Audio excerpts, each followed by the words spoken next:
사랑하는 하나님, 오늘 이렇게 사랑하는 사람들과 함께하는 이 시간을 허락해 주심에 감사드립니다. 주님, 저희가 이 땅에서나 또한 주님의 일을 하는 것에서나 모든 일 가운데 하나님의 사랑을 나타내게 해 주시고 또 하나님의 질서 가운데 또 하나님에 대한 확신과 신뢰와 평안 가운데 주님의 임재 가운데 모든 일을 할 수 있도록 주님 저희의 마음을 주장하여 주시고 저희의 삶의 주인이 되어 주세요. 주님 모든 것을 주님의 손에 맡겨드립니다. 이 시간 저의 마음과 듣는 귀와 보는 눈 또한 하나님께서 주관해 주시기를 바랍니다. 하나님이 모든 것을 열어주시고 기뻐하시는 바대로 깨달을 수 있는 귀와 들을 마음을 허락해 주셔서 저희 각 사람의 심령에 하나님을 더 이해하는 마음, 하나님을 더 사랑하고 섬기는 마음을 부어주세요. 저희에게 정한 마음과 정직한 영을 새롭게 해주시고 오늘 하루 또한 주님의 예수님의 죽음과 부활에 연합된 삶을 살 수 있도록 그렇게 성령님이 저희를 이끌어 주세요. 감사드리며 내주 예수님의 이름으로 기도드립니다. 아멘. 네. 이번 시간에는 널판에 대해서 좀 다루어 보고자 합니다. 그래서 출애굽기 26장 15절부터 널판에 대한 설명이 나오고요. 그 뒤에는 이제 제단, 놋제단이나 은받침, 성막 바깥들까지 이렇게 하면은 아마 시간이 다 되지 않을까 싶습니다. 책으로는 431쪽을 진행을 하게 되는데요. 총 거의 한 3분의 2 정도 저희가 온 것 같습니다. 그래서 널판은 26장 15절에 보면 너는 조각목으로 성막을 위하여 널판을 만들어 세우되 각 판의 길이는 10규빗, 너비는 1규빗 반으로 하고 각 판에 2촉씩 내어 서로 연결하게 하되 너는 성막 널판을 다 그와 같이 하라 하면서 이제 널판에 대한 설명이 나오는데요. 여기 그림으로 보시면은 이제 이렇게 3면을 둘러싼 것이 널판입니다. 그리고 이 널판 밑에 이 한 판당 2개의 은받침이 이렇게 세팅이 되어 있고요. 이 널판의 경우는 세로의 경우 총 30규빗으로 이 20개의 널판을 세웠고 여기 뒤편 동문에 맞은 편이니까 이제 서편이죠. 이 서편으로도 널판을 이렇게 만들었습니다. 그래서 이게 여기 세로로 20개, 이게 미터로 따지자면 13.5m가 되고요. 이 세로 길이는 10규빗이라고 볼 수가 있습니다. 그래서 이 한 판의 이 폭은요, 68cm, 1.5규빗으로 만들어졌습니다. 그런데 여기에서 저희가 주목할 점은요, 이게 남으로는 널판 20개, 서로는 널판 8개, 북으로는 널판 20개로 되어 있어서 총 48개의 널판이 세워졌고 은받침은 각각 2개씩 만들어졌는데 여기를 보시면은 이게 널판의 뒤에 이제 고정하는 모퉁이 쪽에 널판이 하나씩 더 넣어져 있습니다. 그래서 이것은 여기 세로로는 지금 널판이 6개 있는데요. 거기에다가 더 튼튼하게 성막을 고정시키기 위해서 양편에 하나씩 더 받쳐서 이 모서리를 이 널판과 확실하게 고정이 될 수 있도록 그렇게 만들었습니다. 그래서 절대 넘어질 수 없게 튼튼하게 이렇게 만들었다는 것을 저희가 볼 수가 있어요. 그런데 여기에서 저희가 주목할 부분이 어떤 부분이냐면요. 바로 치수입니다. 여기에서 치수를요. 안마라는 그런 치수를 또 쓰기도 하거든요. 그런데 이 안마라는 것이 히브리어로 어머니라는 뜻도 가지고 있는 그런 단어예요. 우리 한국어로도 안마라는 그런 비슷한 단어로 엄마라는 그런 말을 하잖아요. 그래서 이것이 이 규빗이라는 것 자체가 어머니의 그런 팔 길이를 기준으로 이것이 치수가 세워졌다라는 것이 또 주목할 부분입니다. 그래서 이 아더 핑크 목사님의 경우는 이 어머니의 팔 길이를 안마라는 치수로 쓴 것을 봤을 때 이렇게 이것은 또 예수님께서 여자의 후손으로 이 땅에 나실 것을 예표하는 그런 것이 될 수가 있다라고도 설명을 하시고요. 실질적으로 이 팔 길이는 팔뚝인데 이 팔꿈치에서부터 손가락 끝까지의 길이를 기준으로 하고 있습니다. 그러면서 이제 아더핑크 목사님은 이 치수에 대해서도 어떻게 말씀하시냐면요. 하나님의 요구는 절대적으로 합리적이고 인간의 역량을 넘지 않는다. 라는 거를 또 첨언을 하고 계세요. 왜냐하면 타락한 아담의 상태는 하나님의 요구를 충족할 수 없지만 주님이 하나님 앞에 완전한 사람이자 하나님으로서 남김없이 계량을 당하셨다는 거예요. 그래서 이 치수가 어머니를 뜻하는 안마인 동시에 이것이 10규빗이라는 것도 어떻게 보면 10이라는 숫자 자체에서 예수님께서 하나님 앞에 그러한 완벽한 치수로서 계량을 당하셨고 결산을 하셨고 인간으로서 완전한 의로움을 입증하셨다라고 아더핑크 목사님은 이렇게 설명을 하고 계십니다. 그래서 고린도전서 10장을 봐도요. 이런 말씀이 있습니다. 고린도전서 10장 13절에서 사람이 감당할 시험 밖에는 너희가 당한 것이 없나니 오직 하나님은 미쁘사 너희가 감당하지 못할 시험 당함을 허락하지 아니하시고 시험 당할 즈음에 또한 피할 길을 내사 너희로 능히 감당하게 하시느니라 라는 거를 이제 첨언을 하셨습니다. 그리고 이제 여기를 보시면은 또 하나 우리가 볼 수 있는 부분이 이렇게 그 성막을 고정하는 대가 있는데요. 이 대가 이 옆면 각 면에다가 5개씩 있었어요. 그래서 여기 위쪽에 하나, 둘이 있었고요. 그 가운데에 처음과 끝을 관통하는 하나, 그리고 그 밑에 또 2개씩 하나, 둘 이렇게 총 5개의 대가 있었다. 그리고 이거는 뒤편에도 있었고 양옆으로도 각각 5개씩. 그래서 이 대가 총 5개씩 있었다라는 것을 또한 설명을 드립니다. 그래서 이 널판의 경우는 재료가 조각목과 금을 썼는데요. 우리가 법궤에서도 봤다시피 이 조각목과 금은 각각 예수님의 인성과 신성 이 2가지 본성을 가리킨다고 볼 수 있습니다. 근데 이 인성이라고 할 때요. 이것은 단순히 예수님이 인간의 몸을 가졌다는 것만 뜻하는 것이 아니라는 거죠. 예수님께서는 단순히 인간의 몸만 이렇게 입으신 것이 아니라 인간의 영혼육을 다 아신다는 겁니다. 그래서 사람이 어떻게 생각하는지, 어떠한 감정을 느끼는지 그런 것도 예수님께서 모든 시험을 감당하셨기 때문에 능히 그 연약한 자의 연약함을 아시고 도우실 수 있는 거죠. 이것에 대해서는 히브리서 2장 17절과 2장 14절이나 디모데전서 2장 5절에도 그런 예수님의 인성에 대한 말씀이 첨부되어 있습니다. 그 중에서 2장 17절에서는 이렇게 말씀하시죠. 그러므로 그가 범사에 형제들과 같이 되심이 마땅하도다. 이는 하나님의 일에 자비하고 신실한 대제사장이 되어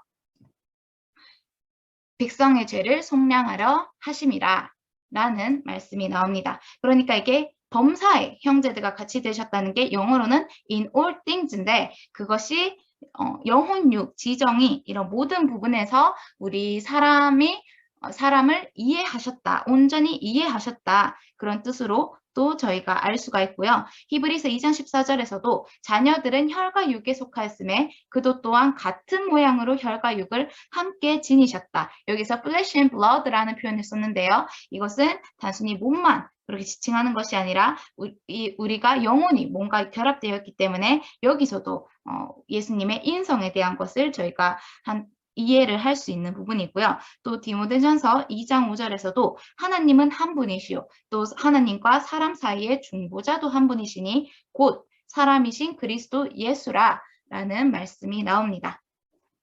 그래서 이 완전한 사람으로 오신 그리스도 예수에 대해서 나타내는 부분이 바로 이 썩지 않은 나무 조각목이다 라는 부분을 저희가 복습해 봤고요. 또 금은 예수님의 인성으로서 비록 예수님이 완전한 사람이시긴 했으나 죄된 그런 어떤 본성은 없으셨다는 거죠. 원죄는 없으셨다는 거죠. 왜요? 예수님은 동정녀 마리아에게 나셨기 때문이에요.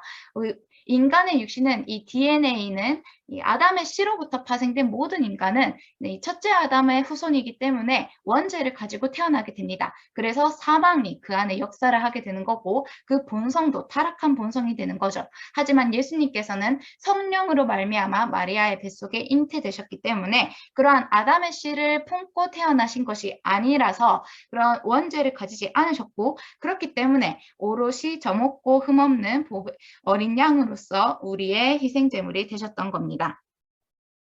그래서 더더욱 둘째 아담이 되기에 적합한 자격이었죠. 왜냐하면 첫째 아담의 얽매이는 부분이 아무것도 없으셨기 때문이에요. 그래서 이렇게 우리가 조각목과 이 금에 대한 재료의 의미를 다시 한번 살펴봤고요. 또 이 조각목의 경우는 여기 널판이 있으면 그 널판에 이렇게 은받침을 세웠습니다. 그래서 보시면은 이렇게 촉이 있고 또 띠가 있었어요. 아까 제가 대라고 설명한 부분이 바로 성경에서는 띠라고 설명을 했던 부분인데요. 그 말씀이 이제 출애굽기 26장에서 26절 너는 조각목으로 띠를 만들지니 성막 이쪽 널판을 위하여는 5개요. 저쪽 널판도 5개요. 뒤 서쪽 널판에도 5개요. 중간 띠는 이 끝에서 저 끝에 미치게 하고 라는 말씀이 아까 제가 설명드렸던 그 띠고요. 그리고 촉이라는 것은 이 널판을 요렇게 밑에 촉을 만들었고 또 양옆으로도 뭔가 이렇게 고정을 하기 쉽도록 이런 촉을 만들었습니다. 그런데 이것이 영어로는 테누스라기도 하고 핸즈라기도 해요. 이 띠는 바즈라고 하는데 이 촉이 하필 손을 뜻하는 핸즈라는 단어가 쓰였다는 게 또 하나 의미가 있다는 거죠. 이것은 촉이라는 것은 은받침과 이 널판의 위아래를 연결하는 기능을 했기 때문에 아더핑크 목사님께서는 이것이 이 중보자인 예수님께서 땅과 하늘, 인간과 하나님을 연결하는 그런 갓맨으로서 신인으로서 이렇게 오셨다는 것을 말씀을 하기도 하고 또 이 손이라는 촉에 대해서도 시편 80편 17절 주의 오른쪽에 있는 자 곧 주를 위하여 힘있게 하신 인자에게 주의 손을 얹으소서 라는 말씀과 누가복음 23장 46절 예수께서 큰 소리로 불러 이르시되 아버지 내 영혼을 아버지 손에 부탁하나이다 하고 이 말씀을 하신 후 숨지시니라 라는 말씀을 참조하십니다. 그러니까 이 널판도 예수님을 가리키는데 그 예수님은 처음과 끝 이 땅의 삶을 살아가는 동안에 하나님의 손 가운데 늘 자신을 의탁하셨다는 거죠. 예수님께서 하늘로 올라가실 때도 그 제자들을 향해서 우리를 아버지의 말씀에 의탁한다라는 표현을 하셨죠. 그리고 요한복음에서도 이렇게 말씀을 하십니다. 2장 24절 예수는 그의 몸을 그들에게 의탁하지 아니하셨으니 이는 친히 모든 사람을 아심이요 또 사람에 대하여 누구의 증언도 받으실 필요가 없었으니 이는 그가 친히 사람의 속에 있는 것을 아셨음이니라. 아멘. 그러니까 예수님께서는 이 땅에서 비록 머리 둘 데도 없이 지내셨지만 그 모든 그런 사역과 일과 그런 삶을 하나님 아버지의 손에 전적으로 순복된 채로 의탁한 채로 삶을 사셔서 우리 모든 그리스도인의 본이 되셨다는 거예요. 그래서 디모데후서 1장 12절에서 바울도 이렇게 말을 합니다. 이로 말미암아 내가 또 이 고난을 받되 부끄러워하지 아니함은 내가 믿는 자를 내가 알고 또한 내가 의탁한 것을 그날까지 그가 능히 지키실 줄을 확신함이니라. 그러면서 베드로전서 4장 19절에서도 이런 말씀이 있습니다. 이것은 사도 베드로가 적은 거죠. 그러므로 하나님의 뜻대로 고난을 받는 자들은 또한 선을 행하는 가운데 그 영혼을 미쁘신 창조주께 의탁할지어다. 아멘. 우리가 영혼을 맡길 뿐, 전적으로 드릴 분은 하나님이십니다.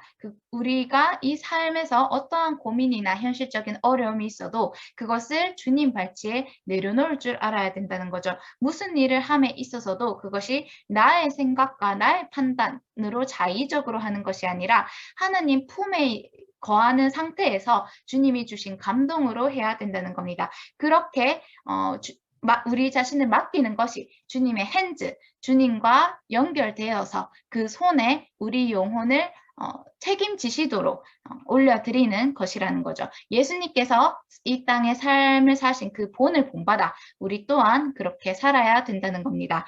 예수님께서는 십자가 고난을 마치시는 그 순간까지 내 영혼을 아버지 손에 부탁하나이다 라고 말씀을 하셨어요. 그리고 아버지의 손은 힘이 있습니다. 우리를 힘있게 하시고 우리를 능히 보호하실 수가 있습니다. 이렇게 해서 이 널판의 촉에 대해서 봤고요. 이 은받침에 대해서도 별도로 보고자 합니다.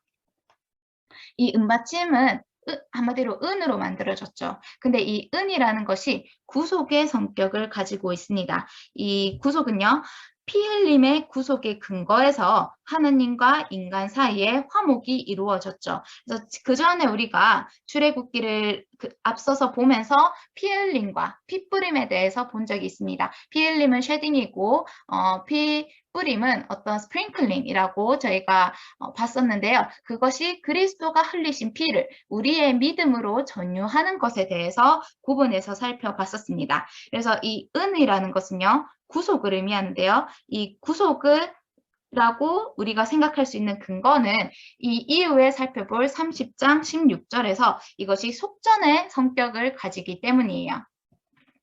속전의 재료로서 이 은을 바쳤다는 거죠. 이스라엘 백성이.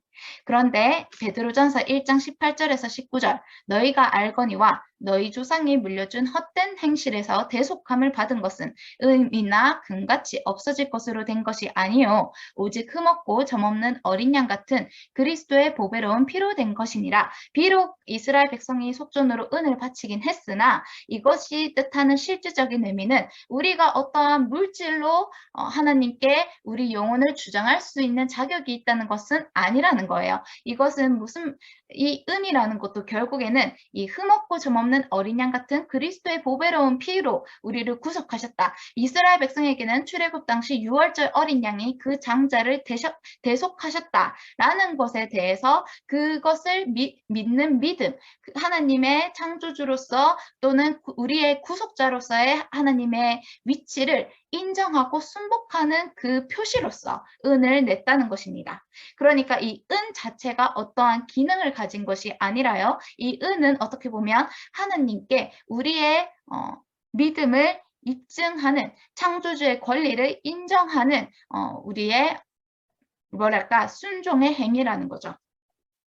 그래서 시편 49편 6절에서 8절까지도 이런 말씀이 있습니다. 자기의 재물을 의지하고 부유함을 자랑하는 자는 아무도 자기의 형제를 구원하지 못하며 그를 위한 속전을 하느님께 바치지도 못할 것은 그들의 생명을 속량하는 것 없이 너무 엄청나서 영원히 마련하지 못할 것임이니라.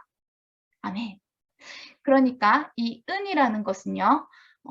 생명을 속량하는 값으로서 백성이 바치기는 했으나 그것이 실질적으로 물질적으로 완전히 충족되지는 않고 단순히 예표적인 의미를 가졌다는 것입니다. 왜요? 실질적으로 우리의 생명을 속량하려면 그 값이 너무나 엄청나기 때문에 인간으로서는 영원히 마련하지 못한다는 거예요. 하지만 이어서 50편 8절 9절에서 하나님께서는 말씀하십니다. 나는 네 재물 때문에 너를 책망하지는 아니하리니 너의 번제가 항상 내 앞에 있음이로다.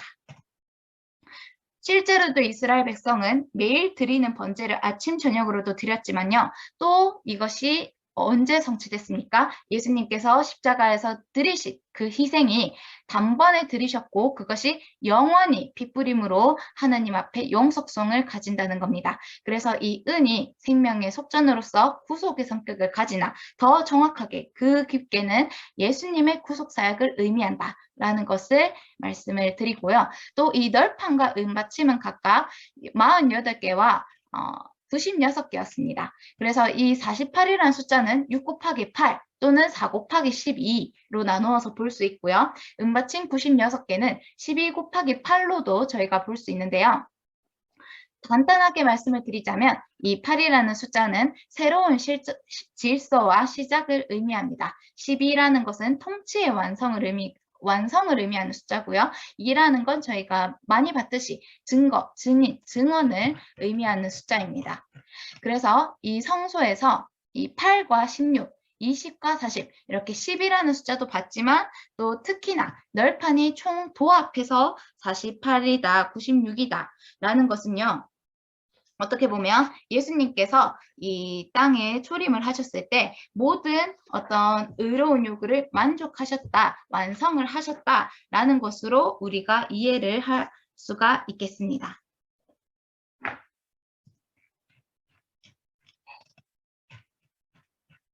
그래서 보면은 어떤 인간으로서 새로운 질서를 마련하셨다 또는 이 지상에서의 사역을 완성하셨다라고 저희가 볼 수 있는 것이죠. 이렇게 저희가 간단하게 이 띠와 널판의 은받침을 같이 보았습니다. 이 모형적 의미로도 이 성막 자체가 예수 그리스도를 의미한다는 것이 각각 하나하나를 봐도 나타난다는 것이 너무 놀랍죠. 그리고 이 널판은 지붕을 가리지 않았다라는 것이 또 하나 주목해서 볼 점입니다. 이 널판으로 삼면을 둘러쌌으나 그 앞에는 기둥을 세워서 입구가 있도록 했고 그리고 이 천장으로 가리지는 않았고 다만 휘장으로 가렸다는 점에서 이것이 하나님과 연결되는 그 윗부분을 남겨두었다라는 의미도 있는 것이죠. 그 다음 휘장으로 넘어가겠습니다. 이 휘장은요, 저희가 봤던 성막의 덮개로서의 그런 텐트로서의 휘장이 아니라 이 지성소와 성소를 가리는 이 휘장을 보고자 합니다. 이것에 대한 설명은요. 출애굽기 26장 31절부터 나오게 됩니다. 너는 청색, 자색, 홍색 실과 가늘게 꼰 배실로 짜서 휘장을 만들고 그 위에 그룹들을 정교하게 수놓아서 금 갈고리를 네 기둥 위에 늘어뜨리되 그 네 기둥을 조각목으로 만들고 금으로 싸서 내 은받침 위에 둘지며 라는 말씀이 바로 이 안쪽에 있는 지성소 기둥을 뜻하는 거죠. 이 지성소 기둥은요. 좀 특이한 점은 이 성소 입구의 기둥은 위에 이렇게 머리가 있었는데 안에 지성소는 마치 중간에 싹둑 베인 것처럼 그러한 기둥머리가 없었어요. 대신에 이렇게 금으로 싸서 밑에 은받침을 만들었다는 거죠. 성막의 은받침과 같이요. 여기 이렇게 은이 보이시죠? 그리고 여기에 기둥머리에 기둥 위에 이제 금 갈고리를 만들어서 늘어뜨렸다고 합니다. 그래서 이 네 기둥 위에 이렇게 갈고리를 만들어서 거기에 그룹을 수놓은 휘장을 놔두었다는 거죠. 그리고 그 앞에의 경우는요. 이 성소 입구는 기둥이 4개가 아니라 5개가 되었습니다. 그래서 이 기둥 5을 출애굽기 37절에 보면 조각목으로 만들어 금을 싸고 그 갈고리도 금으로 만들지며 또 그 기둥을 위하여 받침 5개를 노스로 부어 만들지라 라는 말씀이 있죠. 그래서 여기서는 또 기둥머리가 있었고 이것을 금으로 쌌는데 이 받침은 특이하게도 다른 성소의 이런 기둥이나 널판의 받침은 다 은이었는데 여기서는 또 특별히 노스를 썼다고 표현을 합니다. 그리고 이 휘장이 성소 휘장에서 지성소 휘장으로 들어갈수록 점점 더 그것이 정교해졌죠. 어쨌든 이렇게 휘장을 만들었습니다. 그리고 여기서 저희가 주목해서 볼 표현이 바로 정교하게 수놓았다라는 31절의 표현이에요. 그룹들을 수놓는데요. 그냥 수놓은 것이 아니라 굳이 이 성경을 기록한 성령님께서는 정교하게 라는 부사어를 넣습니다. 여기에서 이 정교하게라는 것은요. 기술적으로 직조되었다는 뜻을 가지는데 이것이 히브리어로는 고안자의 작품, masterpiece라는 의미를 가진다고 해요. 그렇다는 것은 우리 예수님께서 십자가의 죽으심으로 휘장을 찢으심으로 이 휘장이 곧 그 예수님의 육체를 가리킨다는 것을 증명해 보이셨는데 이것이 고안자의 작품이라는 거죠. 예수님이. 이 예수님이 하나님의 아들로서 굉장히 정교하게 그리고 가치 있게 완전하게 그 형상을 입고 오셨다는 거예요. 그래서 우리에게 하시는 사도들의 말씀 가운데서도 너희 안에 그리스도의 형상을 이루기까지 해산하여 수고한다라는 표현을 바울이 갈라디아서 4장 19절에서 말씀을 하고 있죠. 이 그리스도의 형상이라는 것은요, 매우 정교하게 직조된 형상이라는 거예요. 그만큼 가치가 있다는 겁니다. 그리고 이 휘장의 역할은 두 가지가 있었죠. 이 성소의 입구이기도 하면서 반대로 그 안에 있는 것을 감추는, 막는 역할을 하게 되었습니다. 그래서 특히나 이 지성소로 들어가는 휘장에는요, 성소로 들어가는 휘장과는 달리 그룹을 수놓았다는 표현이 나오는데, 이 그룹에 대해서 우리가 또 기억할 수 있는 부분이 사법적 권세가 있다고 저희가 봤었는데, 그에 대한 예시로 또 창세기에서 창세기 3장 24절에 하나님이 죄를 지은 아담과 하와를 쫓아내실 때 그 에덴 동산 동쪽에 그룹들과 두루 도는 불칼을 두어 생명나무의 길을 지키게 하시니라 라는 말씀이 또 나오게 됩니다. 그래서 이 휘장의 역할은 막는 것이었다. 그것이 에덴 동산 입구를 막는 그룹의 역할과 같이 여기서도 그룹을 수놓았다라는 것을 저희가 볼 수가 있습니다. 그것이 예수님이 이 땅에 오시기 전까지는 어떤 여전히 막혀있는 상태였다라는 것이죠. 그리고 여기에서 또 한번 우리가 볼 수 있는 것이 이 휘장이 그리스도의 육체로서 그리스도가 이 휘장을 찢은 것이 우리가 인간으로서 예수님께서는 인간으로서 하나님과 누릴 수 있는 교제의 완전한 그런 최고 경지를 누리셨다라는 것도 또 한번 우리가 살펴볼 수 있는 부분이죠. 비록 인간으로 오셨으나 하나님께서는 사람으로서 할 수 있는 모든 완전한 부분을 이루셨기 때문에 하나님과의 교통에 있어서도 인간 누릴 수 있는 최고의 영광과 그런 의를 누리셨다는 겁니다. 그래서 이것은 예수님을 따르는 우리 열매들에게 또 하나의 소망이 된다는 거죠. 그리고 이 지성소 기둥에 금 갈고리를 세워서 거기에 이제 휘장을 수놓았다는 것은요. 또 하나 무엇을 또 우리에게 가르쳐 주냐면 그 금갈고리라는 것은 예수님은 생애 전반에 하늘의 지지를 받았다라는 것으로도 우리가 이해를 할 수 있습니다. 이 휘장이 그냥 늘어뜨려진 게 아니라요. 기둥 위에 있는 갈고리의 지탱을 받아서 늘어뜨려졌잖아요. 그것은 예수님은 이 공생을 하면서도 스스로의 힘으로 하는 것이 아니라 하늘로부터 내려오는 성령을 힘입어서 이 모든 사역을 감당하셨다는 겁니다. 그래서 실제로 어떤 요한복음을 계속 읽는 가운데서도 예수님께서는 성령에 이끌려 마귀에게 시험을 받으러 광야로 가셨다는 말씀도 있고요. 또 성령으로 이 부활하신 다음에 이 제자들에게 명령하셨다라는 말씀도 있습니다. 그래서 예수님이 이 땅에서 마지막 유언이 아니라 마지막 말씀을 하실 때도 요한복음 20장 22절에 이 말씀을 하시고 그들을 향하사 숨을 내쉬며 이르시되 성령을 받으라 라고 말씀을 하셨죠. 그리고 이어서 사도행전 1장 2절에서도 보면요. 그가 택하신 사도들에게 성령으로 명하시고 승천하신 날까지의 일을 기록하였노라. 즉 예수님께서 명하신 모든 것은 성령으로 이루어진 것이라는 거죠. 금 갈고리의 지지를 받아서 하셨다는 겁니다. 그러면서 아더 핑크 목사님께서 여기에서 또 한 가지 주목하는 부분은 휘장이 한가운데가 찢어졌다는 부분이에요. 이것은 저희에게 어떤 부분을 또 묵상을 하게 하냐면요. 하나님 앞에 나아올 때 우리는요. 하나님 앞에 정면으로 담대히 나아가야 된다는 겁니다. 휘장은 어떤 한 모서리가 조금 찢어졌거나 어떤 일부가 좀 찢어지거나 이런 것이 아니었어요. 그 정중앙 한가운데가 완전히 찢어졌다는 것입니다.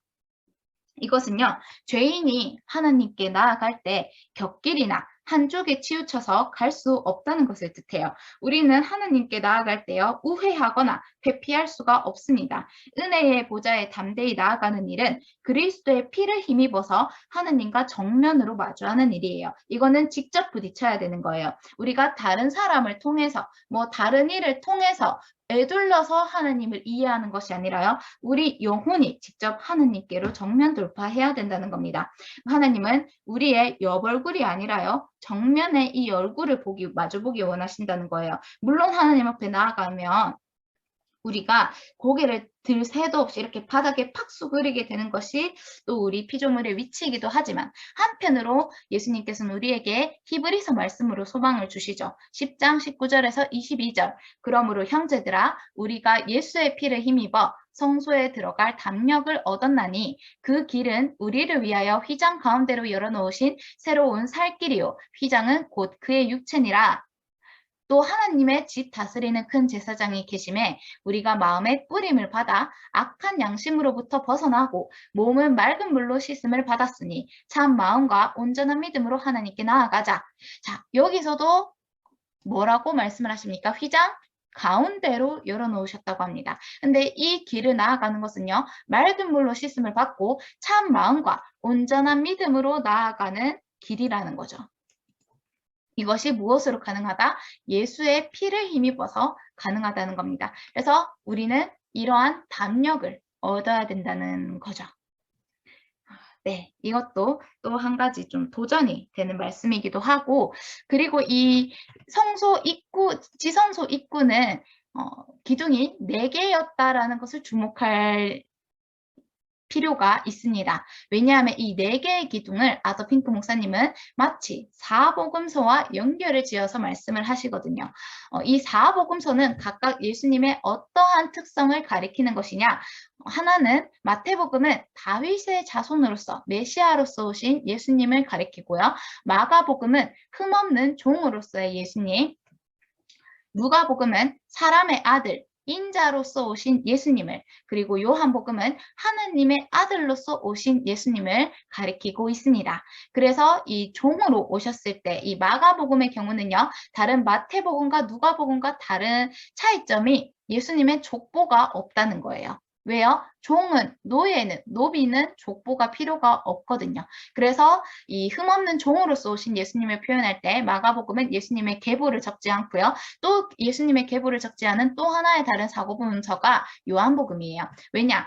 이때는 하나님으로서의 예수님을 강조하고 있기 때문에 하나님의 아들은 족보가 필요가 없으세요. 예수님 이후로 물론 우리가 하나님의 양자됨을 받긴 했으나 이 하나님의 신성에 입각해서는 계보를 이렇게 그러니까 계보를 지필할 수가 없었던 거죠. 하지만 다윗의 자손 그리고 사람의 아들로서 오신 예수님을 강조할 때는 이런 사람의 족보가 필요했던 것입니다. 그래서 이 사복음서도 이렇게 아더 핑크 목사님께서 말씀을 하시면서 그렇기 때문에 이 기둥이 4개였다라는 것을 다시 한번 강조를 하고 계십니다. 그러면서요, 이 지성소에 대해서 또 이 예수님으로 말미암은 의에 대해서 또 좀 한번 짚고 넘어가고자 하는데요. 우리가 하나님 앞에 담대히 나아가야 되지만 우리를 그런 하나님의 임재로 인도하는 것은요. 지상에서의 아더 핑크 목사님이 이렇게 말씀하세요. 우리를 하나님의 임재로 인도하는 것은 지상에서의 그리스도의 완전하심이 아니다. 이게 무슨 말입니까? 자, 예수님의 완벽한 인성과 성육신 자체는 우리를 하나님께로 인도하지 못한다. 예수님의 성육신, 즉 휘장은 여전히 우리의 하나님께로의 접근을 막고 있다는 거예요. 그래서 아까 제가 말씀드릴 때 휘장이 막는 역할이라고 말씀을 드렸잖아요. 그러니까 예수님이 성육신하는 그 상태로는 우리를 하나님께로 인도하지 못한다는 거죠. 오히려 예수님의 완벽한 인성이 그렇지 못한 우리의 불완전한 인성과 대비대조돼서 우리의 정과 흠을 더욱 드러낼 뿐이라는 겁니다. 그렇기 때문에 우리가 나아가는 것은 그 성육신하신 예수님이 십자가에 흘리신 피, 그 보혈로만 가능하게 되었다는 겁니다. 이것을 그런 휘장이라는 것을 통해서 아더 핑크 목사님이 말씀을 하고 계십니다. 그렇기 때문에 우리가 그리스도를 본받는다라고 했을 때 그것은 어떤 불완전하게 모방함으로 하나님께 나아가는 담력을 얻은 것이 아니에요. 그 이전에는 반드시 거듭남이 필요하다는 겁니다. 그리스도의 성품을 닮는다는 것은요, 우리가 어떤 행위적인 열심으로 그런 경건의 모양을 띠고 어떤 예수님이 살았던 삶을 이 땅에서 나의 힘과 열심으로 나타내는 그런 것으로 성품을 닮는다는 것이 아니에요. 그 전에 선행돼야 되는 그 전제가 무엇이냐? 그것은 하나님의 새 본성을 받는 새로운 피조물이 되는 것이 시작이라는 거예요. 그리고 그 안에서 새로운 피조물이 된 이후에 우리가 그리스도 안에 하나님과 지속적인 교제를 누릴 때 자연스럽게 맺어지는 열매가 그리스도의 성품을 닮아간다는 것입니다. 네. 여기에서의 이 포인트가 좀 더 와닿았으면 좋겠습니다. 그러니까 어떤 그리스도인들이 하나님 앞에 하나님을 닮는다, 예수님의 성품, 그리스도의 형상을 닮는다라고 생각할 때 그것을 흔히 열매를 맺는다라는 것으로, 행위를 나타낸다라는 것으로 생각하는 경우가 있어요. 그런데 그런 경우는 그 앞의 전제의 중요성을 놓쳤을 수도 있다는 겁니다. 우리가 무엇을 하든지 그것이 만약 우리의 힘으로 노력하는 것이라면 그 노력은 인간적인 자기의라는 겁니다. 우리가 무엇을 하든지요, 그것은 우리가 하나님 안에서, 그리스도 안에서 완전한 죽음이라는 죽음을 전제로 그 부활의 연합을 얘기하는 겁니다. 그래서 우리가 예수님의 부활에 연합된 자로서 이 땅의 삶을 살아간다는 것은요, 그 전에 우리의 모든 지정의와 그런 의지가 예수님의 십자가에서 죽으신과 완전히 합하여 그 정욕과 탐심을 십자가에 못 박는 일이라는 겁니다. 그래서 여기에서 우리가 또 한번 묵상을 해봐야 되는 것은, 우리는 여전히 이 인간의 몸을 입은 채로 우리의 의로, 의지적으로 이 휘장을 뚫으려고 하느냐, 예수님이 성육신 하셨기 때문에 성육신 하신 그 죽기 전에 예수님을 믿는 것이냐, 아니면은 예수님이 십자가에서 흘리신 그 피를 붙잡고 그 안에서 거듭남으로 중생의 씻음으로 찢어진 휘장 한가운데를 우리가 들어가는 것이냐 라는 것을 고민해 볼 필요가 있다는 거죠. 이것은 아도 핑크 목사님의 또 다른 책인 아도 핑크와 구원신앙이라는 책을 보면 좀 더 자세하게 서술이 되어 있습니다.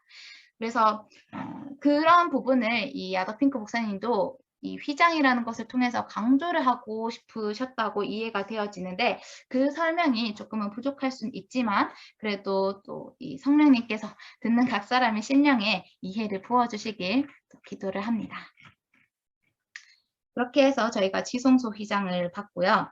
그 다음으로 이제 성소의 기둥 휘장을 보고자 합니다. 이 성소의 기둥 휘장은요, 지성소 기둥 휘장과는 다르게 이 5개의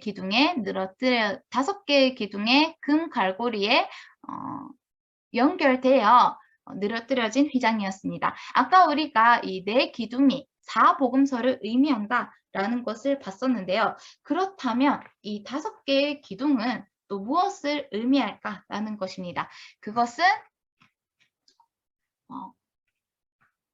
여기서 신약 서신서를 쓴 5명의 제자다라고 아도 핑크 목사님은 생각을 하세요. 신약 서신서를 누가 썼냐면요, 바울, 베드로, 야고보, 요한, 유다. 여기서의 유다는 그 가룟 유다가 아니죠. 그 5명의 제자가 신약 서신서를 썼는데 그것이 5개의 기둥으로 나타났다는 겁니다. 즉 지성소 기둥 4개와 성소 기둥 5개는 신약 복음서의 저자 4명과 서신서의 저자 5명을 가리키는 것으로서, 이것은 마치 갈라디아서 2장 9절의 말씀처럼 우리 그리스도인이 기둥과 같은 역할을 하는 것을 예표한다는 거예요. 2장 9절에 이런 말씀이 나와요. 또 기둥같이 여기는 야고보와 게바와 요한도 내게 주신 은혜를 알므로 나와 바나바에게 친교의 악수를 하였으니 우리는 이방인에게로 그들은 할례자에게로 가게 하려 함이라.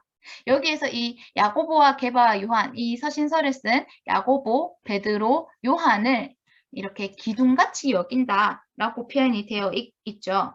그리고 요한계시록 3장 12절에서도 이러한 말씀이 나옵니다. 이기는 자는 내 하나님의 성전에 기둥이 되게 하리니 그가 결코 다시 나가지 아니하리라. 내가 하나님의 이름과 하나님의 성, 곧 하늘에서 내 하나님께로부터 내려오는 새 예루살렘의 이름과 나의 새 이름을 그의 위에 기록하리라. 라는 말씀이 있습니다. 이기는 자는요, 하나님의 성전의 기둥이 된다는 겁니다. 와, 이것이 너무나 놀랍지 않습니까? 그 요한계시록의 증언과 일치하게 갈라디아서에서도 기둥같이 여긴다라는 말씀이 나옵니다. 이것은 좀 놀라운 거죠. 예수님을 이 휘장이 예수님을 의미하면서 또 이 기둥이 그리스도인을 의미하는 것이기도 하다라는 것이 또 놀랍고, 또 여기에서 이 기둥의 받침이 놋이잖아요. 근데 이 놋이 놋제단에서와 같이 어떤 하나님의 심판, 진노, 고난을 상징하는 그러한 재료인데요. 그 성소의 이 놋을 통해서 예수님의 죽음과 연합된 그리스도인이 지성소의 은받침, 하나님의 구속함을 받아서 이 휘장 가운데로, 예수님의 피로 열어진 그 휘장 가운데로 지성소, 하나님의 속죄소, 은혜의 자리로 나아가게 된다는 것입니다. 그래서 이것은 어떻게 보면 죽음과 부활의 연합을 상징할 수도 있겠다라고도 저는 또 개인적으로 이해가 되어집니다. 네, 그래서 하나님께서 우리 그리스도인을 하나님의 성전에 참여하게 하시는 것이, 이 하나님의 성전에 한 몸을 이루시는 것이 또 너무나 놀라운 은혜라는 거죠. 이 하나님의 성전의 머리는 그리스도이시고, 우리 지체는 우리들은 그 몸의 각 지체라는 그 말씀이 또 이 성전의 모형을 통해서도, 구약의 성막을 통해서도 나타난다는 것입니다. 할렐루야. 그러면서요, 또 한번 저희가 깊게 다뤄볼 주제는 바로 이 청색, 자색, 홍색실입니다. 청색은 하늘의 영광을, 자색은 예수님의 신성과 인성의 연합을, 홍색은 예수님이 이 땅에서 받으신 고난과 장차 재림하실 때에 이 땅에서 받으실 영광을 나타내는 색깔이다 라는 것을 저희가 지난 시간에 여러 차례 봤기 때문에 이에 대한 성경 말씀은 따로 찾지 않겠습니다. 하지만 여기에서 너무나도 놀라운 은혜의 경륜을 아더 핑커 목사님께서 말씀을 하시는데요. 그것이 자색에 대한 거예요. 자색이 다른 말로 보라색이죠. 이 보라색은요, 하늘색과 빨간색을 합쳤을 때 나오는 색이에요.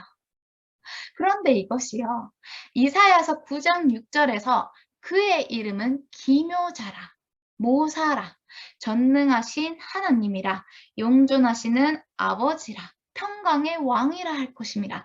누가요? 예수님이요. 근데 여기서 예수님에 대해서 표현을 한 것이 기묘자라는 거예요. 원더풀하다는 거예요. 이게 우리가 감히 이해할 수 없는, 측량할 수 없는 어떤 기묘한 속성을 띠신 분이 예수님이라는 거예요.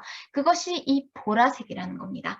이 보라색은 인성, 홍색과 신성, 청색이 합쳐진 색깔인데, 예수님은요, 인성과 신성을 이 공생의 사역 가운데 너무나도 원더풀하게, 기묘하게 조화를 이루셨다는 거예요. 그 장면이 세 가지 부활 사건을 통해서 나타납니다. 공생애에서 부활 장면은요, 야이로의 딸에서 나타나고, 두 번째는 나인성 과부의 아들을 통해서 나타나고요. 마지막으로 베다니의 나사로 형제를 통해서 또 나타나게 됩니다. 이 각각의 말씀은요, 누가복음 8장 41절에서 56절, 누가복음 7장 11절에서 17절, 요한복음 11장 39절에서 44절의 말씀을 통해서 저희가 각각 좀 살펴보고자 합니다. 먼저요, 야이로의 딸, 이 세 사람은요, 어떠한 특징이 있냐면요, 개요만 살펴보자면 야이로의 딸은 이제 막 죽었을 때 예수님이 부활시키셨어요. 그런데 나인성 과부의 아들은요, 이 죽은 자를 무덤으로 보내는 길에 부활을 시키십니다. 그리고 나사로의 경우는요, 죽어서 무덤에 이미 장사된 상태에서 부활을 시키세요.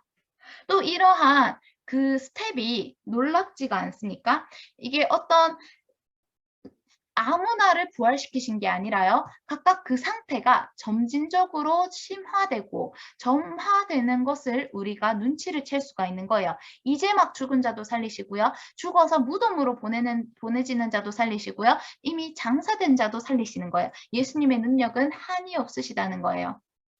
그러면서 첫 번째 사건, 야이로의 딸 사건을 보겠습니다. 누가복음 41장에 이러한 말씀이 나오죠. 이에 회당장인 야이로라 하는 사람이 와서 예수의 발 아래에 엎드려 자기 집에 오시기를 간구하니 이는 자기에게 12살 된 외딸이 있어 죽어가미러라.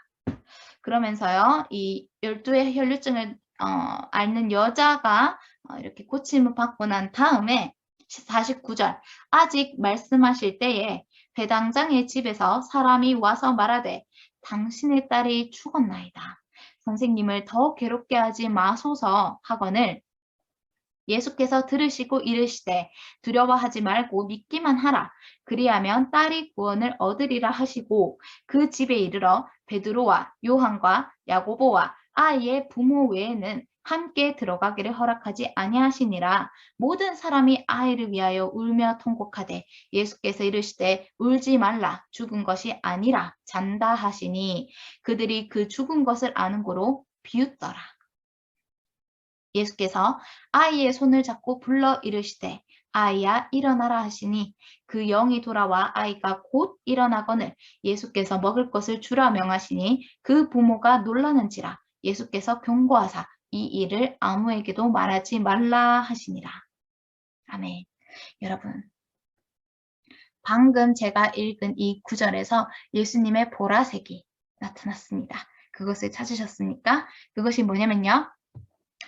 예수님께 죽음은 두렵지 않은 것이에요. 우리가 시편 23편 4절을 묵상하면서도 이 사망의 음침한 골짜기라는 것이 음침하다는 그 그늘의 특성이 실질적인 해를 끼치지 못하는 그저 그 자리에 있는 그림자일 뿐이다 라는 것을 살펴봤었는데 예수님께도 이 사망이라는 것은요. 어떠한 이겨야 되는 것이지 두려워할 대상이 아니었던 거예요. 예수님은 사망의 권세를 깨뜨리실 분이니까요.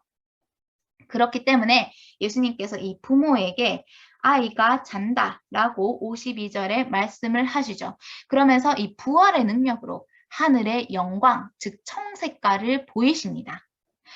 동시에요. 그 막 하늘의 영광을 보이시면서 아이가 부활을 하니까 그때 이 부모는 어떻겠어요?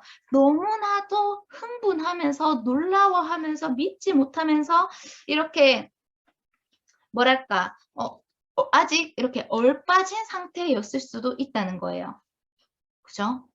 그런데 그런 부모에게 예수님께서는 뭐라고 말씀하시냐? 이 아이에게 먹을 것을 주라. 라면서 말씀을 하시는 거예요. 그러니까 이 여기서 나타난 홍색이 뭐냐면요. 53절, 그들이 그 죽은 것을 알므로 비웃었다라고 해요. 그러니까 이 예수님의 준비된 사랑이 무례한 조롱을 만났다는 겁니다. 사람들은 예수님이 아이가 잔다라는 말에 대해서 조롱을 했어요. 예수님은 그 조롱을 인내하셨습니다. 홍색깔을 나타내셨어요. 그러면서요, 그 전능하신 이적에 덧붙여서 소녀에게 먹을 것을 주라면서 자색, 즉 그 아이에게 어머니보다 더 깊은 동정과 사랑을 나타내시는 거예요. 이 아이에게 먹을 것을 주라는 것이 또 보라색을 나타낸다는 겁니다. 예수님은요. 죽은 자를 살릴 수 있는 그 청색깔, 하늘의 그런 능력을 가지고 있으면서 사람들의 조롱을 견디시는 홍색깔을 띠면서도요. 또 동시에 이 방금 막 일어난 작은 소녀의 아주 하찮은 소원을 알아차려서 어머니가 미처 챙기지 못했던 그 먹을 것을 예수님이 챙기시는 거예요. 그것을 부활 장면을 지켜보는 사람들은요, 아마도 그들이 목격했던 그 장면에 압도되어서 인간적인 그런 소녀를 마치 살필 겨를이 없었을 거예요. 그런데 오직 예수님만이 그러한 여유를 가지시고 죽음을 폐지하시면서 하나님이요 인간이 계셨기 때문에 하나님의 능력을 나타내시면서 동시에 완전한 인간으로서 그 작은 소녀의 그 배고픔을 알아차리시고 먹을 것을 주라고 말씀하시는 거예요. 놀랍지 않습니까? 여기에서 보라색 그 인성과 신성의 조화가 나타나는 거예요. 단순히 하늘의 영광만을 펼치신 게 아니라요. 그 작은 아이의 마음의 소원까지 아시고 그것을 아셨다는 거예요. 왜요? 예수님 또한 인간이시기 때문에. 예수님 또한 사람이기 때문에 그 안에 담긴 하찮은 욕망을 아셨던 거예요. 그 결핍을 아셨던 거예요. 그러니까 마지막에 그 부활 장면 마지막에 뭡니까? 55절. 예수께서 먹을 것을 주라 명하시니 라는 것이 나와요. 영어 표현으로는 command 했다는 겁니다. 권면했다는 겁니다. 이게 너무 놀랍잖아요. 하나님이 그 영광, 위엄만을 나타내신 게 아니라 그 겸손하신 성품이 이 장면에서 나오지 않습니까? 와, 너무 놀랍죠. 할렐루야. 그러면서도요, 이것이 나인성 과부의 아들 장면에선 또 한편 어떻게 또 증명이 되냐면요. 7장 11절. 그 후에 예수께서 나인이란 성으로 가실새 제자와 많은 무리가 동행하더니 성문에 가까이 이르실 때 사람들이 한 죽은 자를 메고 나오니 이는 한 어머니의 독자요. 그의 어머니는 과부라. 그 성에 많은 사람도 그와 함께 나오거늘 주께서 과부를 보시고 불쌍히 여기사 울지 말라 하시고 가까이 가서 그 관에 손을 대시니 맨 자들이 서는지라. 예수께서 이르시되 청년아 내가 내게 말하노니 일어나라 하시매 죽었던 자가 일어나 앉고 말도 하거늘 예수께서 그를 어머니에게 주시니 모든 사람이 두려워하며 하나님께 영광을 돌려 이르되 큰 선지자가 우리 가운데 일어나셨다 하고 또 하나님께서 자기 백성을 돌보셨다 하더라. 예수께 대한 이 소문이 온 유대와 사방에 두루 퍼지니라. 라는 말씀이 나옵니다. 이 나인성은요. 과부의 독자, 하필 이 독자도 참, 이 과부도 애통해요. 남편을 잃었는데 아들, 외아들, 유일한 아들까지 잃게 된 거예요. 그러면서 예수께서 그곳에 방문을 하십니다. 이것은 또 지난 시간에 저희가 살펴봤던 건강한 자가 아픈 자를 위문하러 가죠. 그런 어떤 목자가 잃어버린 양을 찾아가는 그러한 장면과 같습니다. 거기에서 예수님께서는요, 하나님의 타이밍에 따라 움직이셨어요. 그래서 과부의 독자를 무덤으로 메고 가는 애도 행녀를 만날 수 있도록 그 때를 맞추어 그곳을 방문하셨습니다. 거기에서는요, 과부의 상태는 유일한 아들의 그런 소망마저 사라진 상태였어요. 그 아들은 죽고 나서 시체가 되어서 나중에는 그 흙이 아들이 있었던 자리를 메우게 될 것이었습니다. 모든 그런 극한적인 상황에 이끌려서 예수님께서는 그 하나님의 권세로서 관에 손을 얹으시고 무덤으로 가는 그들의 행렬을 멈추게 하십니다. 그리고 그때 그 사람들은요, 행렬을 가는 사람들은 그 예수님의 임재와 권세에 어떤 압도되는 느낌에 사로잡혀서 조용히 멈추었을 거예요. 그 장면은 어떤 조용한 침묵 가운데 있었을 겁니다. 애도 가운데, 막 우는 사람들 가운데 예수님께서 울지 말라 말씀하시면서 행렬을 멈추시는 거예요. 그러면서 그 무덤에 손을 얹으시면서 명을 하십니다. 청년아, 내가 너에게 말하노니 일어나라. 그러자 그 무덤에 있던 아이가 관에서 일어나는 거예요. 마치 아까 봤던 작은 소녀가 침대에서 일어난 것 같이 젊은이가 관에서 일어납니다. 그러면서 그 젊은이가 죽었던 자가 일어나 말하기 시작하는 거예요. 15절 죽었던 자가 일어나 앉고 말도 하거늘. 그렇다면 이 당시에 이것을 보는 예수님의 하늘의 영광, 하늘의 능력, 권세, 하나님 아버지의 능력을 나타내신 그 청색을 봤던 사람들의 반응은 어떻겠습니까? 와 소리를 지르면서 환호하면서 죽었던 자가 일어났구나. 이 청년이 일어난 것이 믿기지가 않아서 막 만져도 보고 대화도 하고 정말 너가 죽었던 것이 맞느냐? 살아난 기분이 어떠냐? 이 죽었던 그 시간 동안에는 너가 어떤 상태였느냐? 단순히 잠을 자고 있었느냐? 뭐 어디 다른 무엇을 보았느냐? 이런 사람들의 흥분 가운데 이런 것이 난리치지 않았겠습니까? 막 이렇게 사람들이 들떠가지고 이 어머니도 이 아들이 일어난 것이 믿지 못해서 아마 이 어머니는 주저앉아 있지 않았을까요? 다리에 힘이 풀려서 이 나의 아들이 살아나서 일어나 의자 그 관에 앉아 있기도 하고 사람들과 말하면서 사람들은 더 인파가 몰리고 그 청년을 만지고자 몰리면서 이 어머니의 경우는 믿지 못해서 눈물만 줄줄줄 흘리면서 그렇게 있지 않았을까요? 그런데 그 상황에서 예수님께서는 또 이런 보라색을 나타내시는 거예요. 그 조화를 나타내시는 거예요. 먼저 이 아들을 살리신 그 예수님의 심정에는요. 13절 과부를 보시고 불쌍히 여기시는 마음이 있었던 거예요. 컴패션이 있었다는 거예요. 그러한 과부의 슬픔에 공감할 수 있는 그런 과부의 슬픔, 과부의 고난, 그런 홍색을 보시고 또 그 고난에 자기의 마음을 합해서 홍색을 드러내시면서 또 동시에 어떠한 조화, 보라색을 나타내셨냐? 이 장면이 있습니다. 15절. 예수께서 그를 어머니에게 주시니. 영어 표현으로는요. He delivered him to his mother. deliver. 이게 배달하다. 전달하다라는 장면이 나오는 거예요.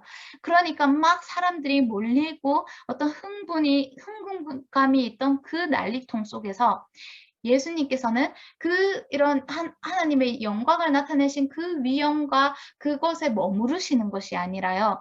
방금 부활했던 이 청년과 그것을 목격한 이 어머니의 마음을 위로하시는, 그래서 이 청년을 어머니께로 데려다 주시는 거예요. 얼마나 또 여기서 예수님의 온유한 성품이 나오십니까? 그 어머니의 마음을 아시고 막 사람들에게 둘러싸여 있는 그곳에서 청년을 빼내어서 어머니에게 배달해 주시는 거예요. 여기서도 어떻게 보면 그 과부, 인간적인 세상적인 기준에 봤을 때 하찮은 이의 마음의 소원을 하시고 그렇게 온정의 손길을 베푸시는 겁니다. 이것이 예수님의 인성과 신성의 조화예요. 왜 그 마음을 아셨습니까? 왜 그렇게 굳이 청년을 그 어머니에게 데려다 주셨습니까? 그냥 그 가운데 내버려 두실 수도 있었는데 부활만 시키면 끝 아닙니까? 하늘의 영광만 보이시면 끝 아니에요? 청색만 있으면 끝 아니에요? 아니에요. 왜냐? 예수님은 인성을 가지셨기 때문에 인간의 마음을 아셨기 때문에 그 과부의 마음도 위로를 하시고자 하셨던 거예요. 여기에서 그것이 또한 조화를 이루는 겁니다. 할렐루야. 이 교차된 감정이요. 또 어디에서 나타나냐면 마지막으로 베다니의 나사로 장면에서 나오게 됩니다. 베다니의 나사로 장면은요. 상황이 더 심각해요. 그리고 이 배경 상황도 더 심각합니다. 이때는요. 그 나사로의 누이들 마리아와 마르다가 사람을 보내서 예수님께 미리 청했어요. 우리 오라버니가 아프기 때문에 와서 고쳐달라고. 근데 예수님이요. 일부러 가지 않으세요. 그곳에. 일부러 가지 않으시고 그 계시던 곳에 이틀을 더 유하십니다. 그 장면이요. 어디에 나오냐면 요한복음 11장 6절. 나사로가 병들었다 함을 들으시고 그 계시던 곳에 이틀을 더 유하시고 언제까지요? 11절. 이 말씀을 하신 후에 또 이르시되 우리 친구 나사로가 잠들었다. 그러나 내가 깨우러 가노라. 13절. 예수는 그의 죽음을 가리켜 말씀하신 것이나 라고 나오죠. 그러면서 이제 그 예수님을 핍박했던 그 베다니로, 그러니까 16절에 도마가 다른 제자들에게 말하되 우리도 주와 함께 죽으러 가자 라고 얘기하죠. 왜요? 그곳은 사람들이 예수님을 돌로 치려고 했던 그곳이었거든요. 그 유대로 다시 가자라고 예수님께서 7절에 말씀하시는 거예요. 그렇기 때문에 여기서는 또 홍색이 나타나죠. 왜요? 예수님을 돌려 쳐서 죽이려고 했던 그 유대로 예수님께서 다시 가자. 땅의 고난을 감수하시는 홍색을 나타내시면서요. 그 베다니로 가게 됩니다. 그러면서 나사로가 무덤에 있은 지 이미 나흘이에요. 베다니는 예루살렘에서 가깝기 때문에 많은 유대인이 그 마르다와 마리아를 위문하러 왔어요. 그런데 그때 예수님께서는 마르다와 이렇게 말씀을 하시면서 나는 부활이요 생명이니 나를 믿는 자는 죽어도 살겠고 무릇 살아서 나를 믿는 자는 영원히 죽지 아니하리니 이것을 내가 믿느냐라고 말씀을 하십니다. 그리고 그 마르다의 믿음의 고백을 들으시고요. 그 자매 마리아까지 불러서 이렇게 그 마리아가 계신 마리아를 불러서 만나시고 또 그 마리아는 마음에 비통한 마음에 또 웁니다. 그리고 함께 온 유대인들도 웁니다. 예수님께서는 그 우는 장면을 보시고 33절 심령의 비통히 여기시고 불쌍히 여기세요. 그래서 그를 어디 두었느냐 이르되 주여 와서 보옵소서. 35절 예수께서 눈물을 흘리십니다. 여기에서 이 교차된 감정이요. 그리스도의 마음을 얼마나 차지했는지 예수님은 그때 마리아와 그 주변에 있는 자들의 슬픔을 보시면서 심령으로 씨름하고 고통을 당하셨어요. 이 고통은요. 그 슬픔에 공감하는 것뿐만이 아니라 그들의 불신과 무지에 대해서 슬퍼하시는 것도 분명 있었을 거예요. 왜냐? 37절에 그중 어떤 이는 말하되 맹인의 눈을 뜨게 한 이 사람이 그 사람은 죽지 않게 할 수 없었더냐? 라고 말하는 예수님께 부활의 권세가 있음을 믿지 못하고 알지 못하는 이들의 작은 이들의 불신앙에 대해서 38절 이에 이 말을 들은 예수께서 therefore 다시 속으로 비통히 여기시며 무덤에 가셨다는 말씀이 나와요. 그러니까 여기에서도 아까 야이로의 딸에서와 같이 사람들은 여전히 예수님을 믿지 않는 거예요. 예수께서 이 아이가 잔다라고 했을 때 사람들이 아이가 죽은 줄 알므로 비웃었다. 라는 표현이 나왔죠. 이 베다니의 나사로 장면에서도요.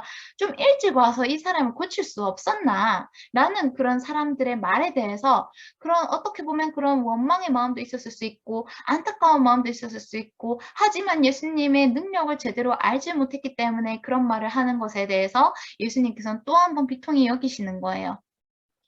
그러한 사람들의 불신앙 가운데서도 예수님은 나사로를 살리시죠. 자신의 청색을 나타내 보이십니다. 예수께서 이르시되 돌을 옮겨 놓으라 라고 하면서 내 말이 네가 믿으면 하나님의 영광을 보리라 하지 아니하였느냐 라고 하니까 예수께서 눈을 들어러 우러러 보시고 이르시되 아버지여 내 말을 들으신 것을 감사하나이다. 항상 내 말을 들으시는 줄을 내가 알았나이다 하시면서 나사로 큰 소리로 나사로야 나오라 하면서 아버지의 영광을 나타내 보이십니다. 예수님의 청색이 온전히 펼쳐진 거예요. 그러면서 이 사람들이 환호를 합니다. 와, 나사로가 살았구나. 죽은 자가 수족을 배로 도인 채로 나오는 거예요. 그 얼굴은 수건에 쌓인 채로 나오는 겁니다. 사람들이 기쁨과 환호에 넘쳐가지고 또 한 번 감격에 젖게 됩니다. 그것은요, 그것을 지켜본 형제들뿐만 아니라 여동생들에게도 얼마나 놀랍고 즐거운 순간이었겠어요. 그런데 우리 예수님께서는 여기서 또 한 번 보라색을 나타내십니다. 다시 주님만이요. 이런 놀라운 능력의 행위에 대한 그 예수님이 보이신 능력에 비해서는 아주 하찮을 수 있는, 아주 하찮고 사소할 수 있는 일을 명하세요. 아주 상세한 일. 자신의 친구, 나사로가 아직도 무덤의 흔적, 그런 수건이나 이 동인 배로 방해를 받고 있는 걸 보시니까 또는 그 나사로의 힘든 마음을 느끼시고 사람들에게 그를 풀어서 가게 하라. 44절. 예수께서 이르시되 풀어놓아 다니게 하라. Loose him and let him go. 라고 말씀을 하시는 거예요. 여기서도 그런 나사로의 그 사소한 이의 마음과 상황과 형편을 아시고 아직까지 그 기쁨과 즐거움에 날뛰는 사람들을 뒤로한 채 이 나사로를 배려하시면서 그에게 그를 동인 배를 풀어놓으라고 명령을 하시는 거예요. 굳이 그렇게 말씀을 안 하셔도 되는데 그들에게 그렇게 권면을 하시는 겁니다. 이토록 예수님은요. 완전한 하나님으로서 그 영광을 보이시고 그 위험 가운데 경배를 받으시는 그 가운데 머무르실 수도 있으면서도 인간의 마음을 아시고 또 그 온유하고 겸손하신 성품을 부활 장면, 이 세 장면에도 나타나시는 거예요. 죽은 딸의 배고픔을 아시고 먹이라고 언급을 하시고, 이 어머니의 마음을 아시고 아들을 데려다 주시고, 나사로의 불편함을 아시고 수족을 동인 배를 풀어놓아 다니게 하라고 권면을 하시는 이 장면에서 우리는 예수님께서 얼마나 이 아름다운 성품을 가지신 분이었나 라는 것을 알 수가 있습니다. 한없이 사람들의 칭찬 속에 있을 수도 있었으나 그러한 사소한 한마디 한마디에서 예수님의 배려가 느껴지는 거예요. 그래서 우리는 어떠한 자가 되어야 됩니까? 너희 안에 그리스도 예수의 마음을 품으라 라는 겁니다. 그 예수님은 어떠한 분이셨는데요? 하나님이시면서도 그는 근본 하나님의 본체시나 하나님과 동등됨을 취할 것으로 여기지 아니하시고 오히려 자기를 비워 종의 형체를 가지사 사람들과 같이 되셨고 사람의 모양으로 나타나사 자기를 낮추시고 죽기까지 복종하셨으니 곧 십자가에 죽으심이라. 이 사실이 저희의 마음을 먹먹하게 하지 않습니까? 능력이 있어서 교만해지는 자들이 있습니다. 하나님이 그 사람에게 재물을 주시지 않거나 능력을 베푸시지 않고 그 힘든 상황 가운데에 놔두시는 이유는 그 사람이 아직까지 자아가 깨어지지 않았거나 깨뜨려져야 되는 자기의가 있거나 하나님께 더 의지하게 하기 위해서이기도 할 겁니다. 한편으로는 예수님께서 계시던 곳에 이틀을 더 유하셨던 것처럼 나사로가 죽기까지 기다리셨던 것처럼 하나님의 영광을 보이시기 위해서 우리를 그러한 진창 가운데로 두시는 것일 수도 있습니다. 하지만 그것은 영원한 고난이 아니라는 거예요. 우리가 그 안에서 예수님의 피를 힘입어 예수님이 찢어 놓으신 휘장 가운데로 나아와서 하나님께 정면으로 나아갈 때 하나님께서는 우리에게 이미 예비하신 구원을 나타내 보이시는 겁니다. 우리는요, 가지면 가질수록 교만해지는 자가 아니라 예수님과 같이 엄청난 하늘의 권세, 부활의 권세, 그 소망이 있으면서도 우리 주변에 있는 자들에게 예수님의 온유하고 겸손한 성품을 나타낼 수 있는 자가 되어야 하겠습니다. 또 이 말씀을 통해서 저는 저 자신을 더 이렇게 반성하게 되는 것은 제가 더 회개가운데로 하나님 앞에 나아오게 되는 것은 나는 예수님처럼 이만큼의 배려심과 온유한 성품을 가지고 있는가? 나는 내 안에 이루어진 그리스도의 형상은 어느 정도인가? 그 전에, 그리스도의 형상을 이루기 전에 나는 지금 날마다 예수님의 죽으심에 연합되어 살아가고 있는가? 라는 것을 생각하게 됩니다. 그리스도인은 엄청난 특권이 있어요. 예수님께서 그리고 구약에서 이런 스가랴서에서 예언을 하신 것과 같이 어떻게 보면 우리가 하나님의 집으로서 하나님의 천사들이 왕래하는 그 권세까지 있을 수가 있습니다. 그 야곱이 돌을 베개로 삼아 땅에 베고 잤을 때 그것이 하나님의 집이라서 하나님의 천사들이 오르락 내리락 하는 것을 봤어요. 그것을 본 야곱이 이곳이 하나님의 집이었구나라면서 제단했었습니다. 우리 몸은요, 성령이 거하시는 성전으로서 하나님의 집입니다. 그것은 즉슨 우리에게도 그러한 권세가 있다는 거예요. 예수님의 부활의 그런 권세가 하늘에서 우리에게 축복을 주실 수 있는 권세가 우리 그리스도인이 가지고 있는 특권입니다. 한편으로 우리는요, 예수님의 고난의 길을 따라가는 자들이에요. 이 십자가의 죽으심에 온전히 연합되어서 이 땅을 살아가는 가운데 완전한 종으로서 걸으신 예수님의 발자취를 따라가는 우리가 되었으면 좋겠습니다. 그러면서 이 말씀을 마치면서요. 그리스도인의 특권과 그리고 의무, 예수님의 성품을 묵상하면서 또 이토록 선하시고 겸손하신 예수님이 우리의 구원자이시고 구속자이시고 우리의 왕이시고 우리의 신랑이 되심에 너무나 또 한편 감사를 드리면서 하나님께 모든 영광을 올려드립니다. 오늘 말씀은 여기까지 나누겠습니다. 감사합니다.